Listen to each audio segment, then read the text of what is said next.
Hello students, स्वागत है आपका अपने इस यूट्यूब चैनल इंग्लिश क्लब पर, जो आपको एक नए और आसान तरीके से इंग्लिश लिटरेचर और लैंग्वेज को सिखाने के लिए तत्पर है।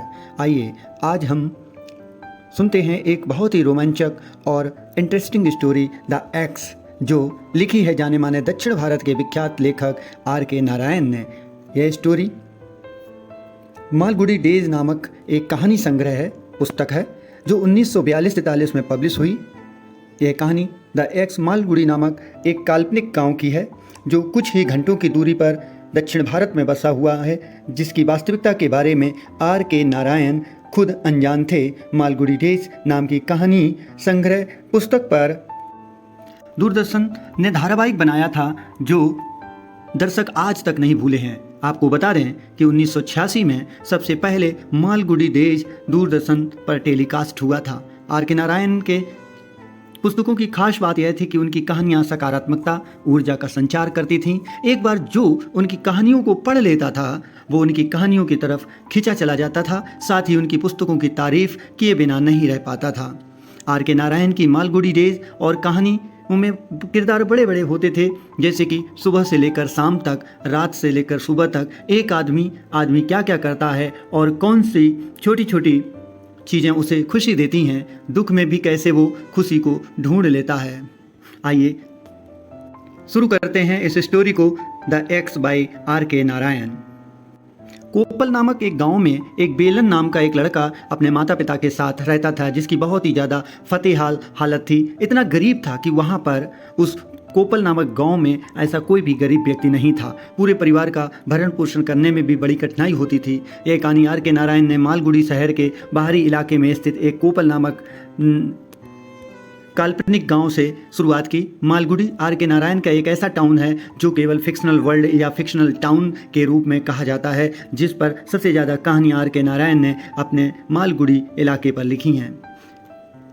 स्टार्ट होती कहानी कि एक दिन वेलन अपना काम कर रहा होता है। वहीं से भविष्यवक्ता, एक ज्योतिषी, भविष्यवाणी करने निकला तो वेलन को देख करके ये कहने लगा कि यह लड़का बड़ा होकर 3 मंजिला घर में रहेगा। ऐसी बात सुनकर बहुत से लोग हंसने लगे, क्योंकि वहाँ पर तो केवल कोपल गांव में बेलन का परिवार ही ऐसा था जो भीख मांगने के लायक था। लेकिन 18 साल का लड़का, उसे खुद नहीं मालूम था कि आगे मेरे जीवन में क्या होगा। एक दिन खेत में किसान काम कर रहे थे और वहीं पर इसका पिता इसको लेकर के काम करवा रहा था। गुस्से में आकर उसने बेलन को थप्पड़ जड़ दिया। 18 साल का लड़का थप्पड़ खाकर असहाय महसूस करने लगा और उसे लगा कि मेरा इस दुनिया में कोई नहीं है, मैं इस घर को छोड़ करके चला जाऊंगा। किंतु 3 मंजिला घर में रहने की आज भी उसे बहुत ललक थी। वह सोच रहा था कि ऐसा कौन सा दिन कब आएगा।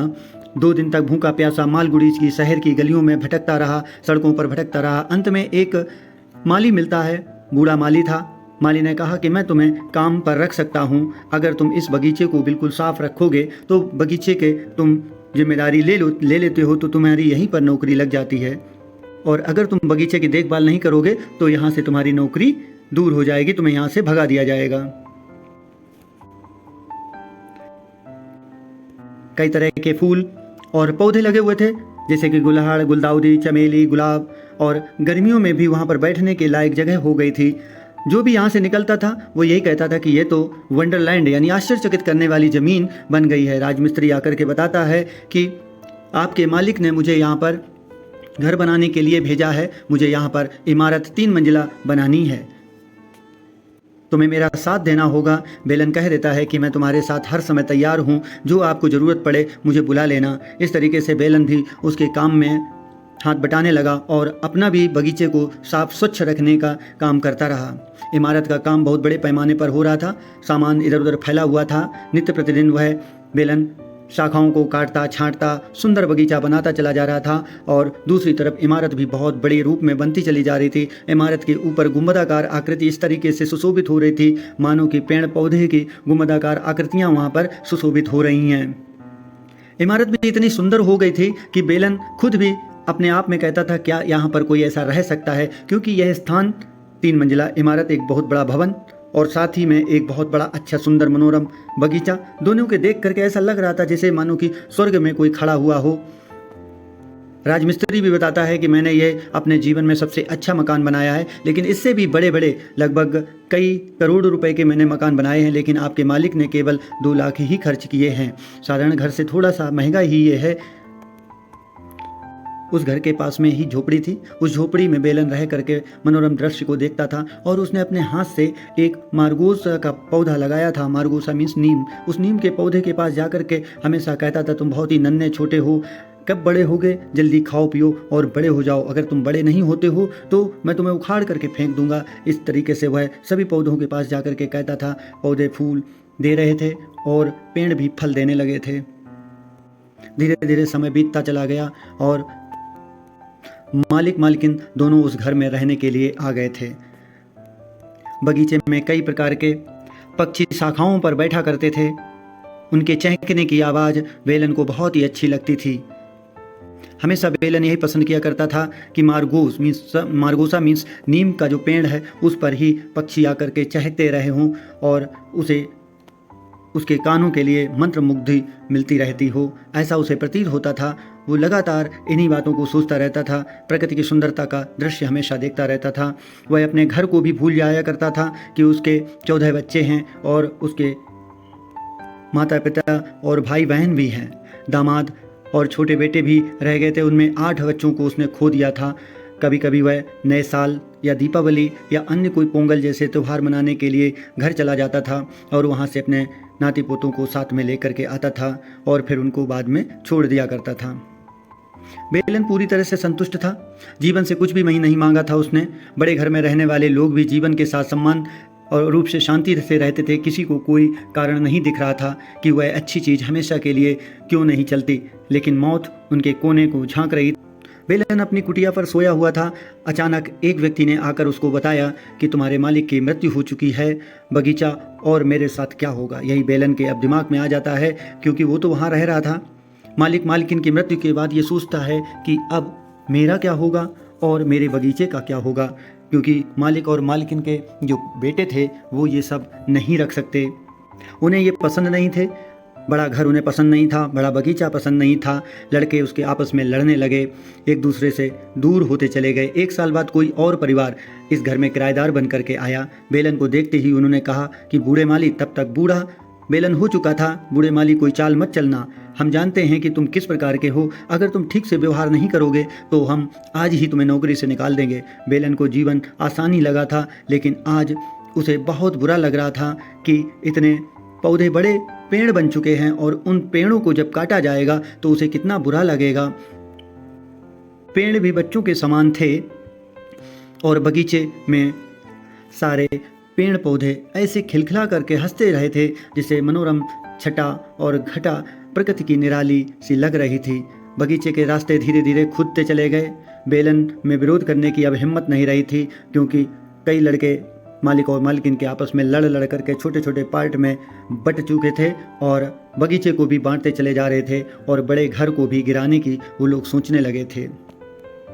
दिवंगत मालिक का बेटा एक दिन आया और घर की चाबियां बेलन के पास छोड़ दी और चला जाता है। कभी कभी कोई संभावित किराएदार नीचे आता था, घर के दरवाजे खोलता था और यह टिप्पणी करके चला जाता था कि यह घर तो गिरने लगा, प्लास्टर उखड़ कर गिर रहा है, दरवाजों और खिड़कियों पर पेंट सिर्फ कुछ छोटे छोटे पेंच में बचा हुआ है और सफ़ेद चींटियां सभी अलमारियों और सेल्फों को खाती जा रही हैं। 1 साल बाद एक किराएदार आया, फिर एक तीसरा। कुछ महीनों से ज़्यादा कोई नहीं रहा और फिर घर को भूतहा होने की प्रतिष्ठा मिल गई थी। ऐसा लग रहा था कि जैसे भूतों का डेरा हो।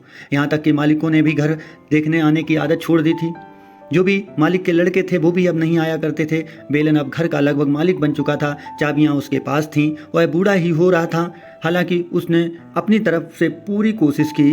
रास्तों पर घास भी उगाई, खरपतवार और लताएं सामने के बगीचे में फूल वाले पौधों को जकड़ रही थीं। फलों के पेड़ समय पर अपना भार देते थे। मालिकों ने पूरे फलों के बगीचे को 3 साल के लिए पट्टे पर दे दिया। बेलन बहुत बूढ़ा हो चुका था। उसकी झोपड़ी टपकती थी और उसके पास नया छप्पर लगाने की ऊर्जा नहीं थी। इसलिए उसने अपना घर के सामने वाले बरामदे में शिफ्ट कर दिया। यह 3 तरफ से फैला हुआ था। एक गहरा बरामदा था जिस पर चेकर्ड मार्बल लगा हुआ था। बूढ़े आदमी को कोई कारण नहीं सूझा कि उसे वहाँ क्यों नहीं रुकना चाहिए। उसे तो चमगादड़ों और चूहों के जितना ही हक था। कई साल बीत गए लेकिन कोई बदलाव नहीं आया। उसे भूत घर के नाम से जाना जाने लगा और लोग उसे दूर रहने लगे थे। बेलन को इस स्थिति में शिकायत करने के लिए कुछ नहीं मिला। वह उसके लिए बहुत अच्छा था। हर तिमाही में वह अपने बेटे को शहर के बूढ़े परिवार के साथ मजदूरी लाने के लिए भेजता था। ऐसा कोई कारण नहीं था कि वह अनिश्चित काल तक न चलता रहे। लेकिन एक दिन एक कार ने गेट पर गुस्से से हार्न बजाया। बेलन चाबियां लेकर लंगड़ाता हुआ आया। कार में बैठे किसी व्यक्ति ने पूछता है कि क्या तुम्हारे पास चाबियां हैं? अगर चाबियां हैं तो गेट खोलिए। बेलन ने विनम्रतापूर्वक कहा कि वहाँ एक छोटा सा साइड गेट है, वहाँ से आ जाइए। लेकिन उस व्यक्ति ने नहीं माना और गुस्से में कहा कि दरवाज़ा खोलिए। बेलन को कुदाल लेकर आना पड़ा और प्रवेश द्वार को अवरुद्ध करने वाली जितनी भी घास फूस थी उसको साफ करना पड़ा। दरवाजे जंग लगे हुए थे। कब्जों पर चरमराते हुए और कराहते हुए दरवाजे खुले। उस व्यक्ति ने देखा कि गुंबद पर दरार देखी, दीवारें भी टूटी हुई थीं। कोई रास्ता नहीं था। अगर हम पुराने जर्जर ढांचों को सावधानी से गिरा दें तो हम अभी भी कुछ सामग्री का उपयोग कर सकते हैं। हालांकि मुझे बिल्कुल यकीन नहीं है कि लकड़ी के हिस्से अंदर से खोखले हैं कि नहीं हैं। भगवान ही जानता है कि लोग इस तरह के घर बनाने के पीछे किस पागलपन का हाथ रखते हैं। वो व्यक्ति अपने ही पिता के ऊपर गुस्सा करता है और उसको पागल घोषित कर देता है, जबकि वह घर बहुत अच्छा था। एक ज़माने में इतना अच्छा घर उस गांव या शहर में नहीं हुआ करता था। उस व्यक्ति ने कहा कि हमें इस जंगल का हर हिस्सा साफ करना होगा। यह बगीचा नहीं जंगल है, इसलिए इस जंगल को बिल्कुल पूरी तरह से खत्म करना है और कुछ उपयोग बनानी है इसकी संपत्ति को। और संपत्ति की सीमा पर लगे आधा दर्जन पेड़ों को छोड़कर बाकी सभी पेड़ों को खत्म करना होगा, ऐसा वह बोल देता है। और ये जो बड़ा घर बन चुका है, जंग लग चुकी है, दरवाजों में खिड़कियों में दीवारें टूट चुकी होती हैं, चटक चुकी होती हैं, तो इनको भी गिरा देना है। एक हफ्ते बाद उसके बूढ़े मालिक का एक बेटा आया और बेलन से कहा कि बूढ़े, तुम्हें अपने गांव वापस जाना होगा। घर एक कंपनी को बेच दिया गया है। वे कोई बगीचा नहीं बनाने जा रहे हैं। वे फलों के पेड़ों को काट रहे हैं। वे पट्टेदार को मुआवजा दे रहे हैं। वे कोई बगीचा या किसी और तरीके से नहीं कर रहे हैं, लेकिन इसको मिटा देना चाह रहे हैं और यहाँ पर इमारत और नया कारखाना लगाने की सोच रहे हैं। वहाँ बहुत चहल पहल, बहुत आना जाना हो गया था और बेलन अपनी पुरानी झोपड़ी में चला गया। जब वह थक जाता है तो वह सो जाता है। अन्य समय वह बगीचे का चक्कर लगाता और पौधों को निहारता खड़ा रहता। उसे पखवाड़े भर का नोटिस दिया गया था, केवल एक पखवाड़े का।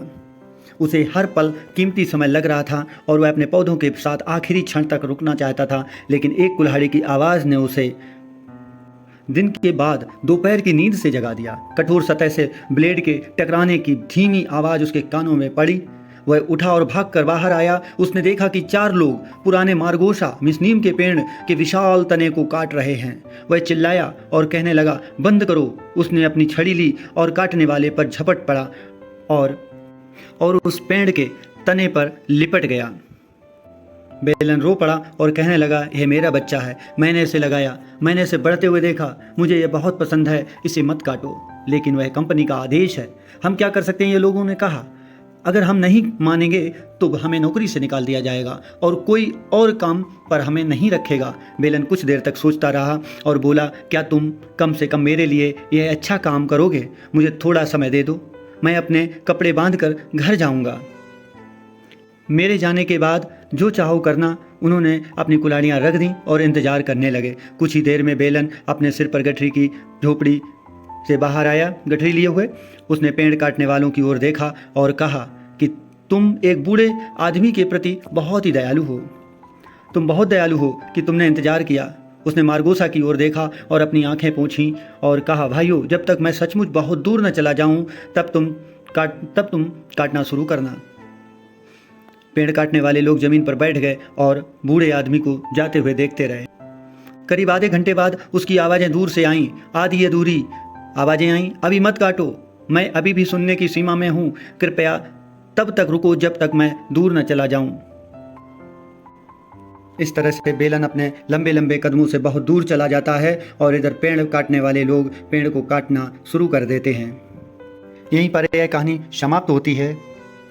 यह कहानी आपको कैसी लगी कमेंट करें, लाइक करें, शेयर करें और साथ ही साथ सब्सक्राइब भी करें। मिलते हैं अगले नए वीडियो के साथ, तब तक के लिए धन्यवाद।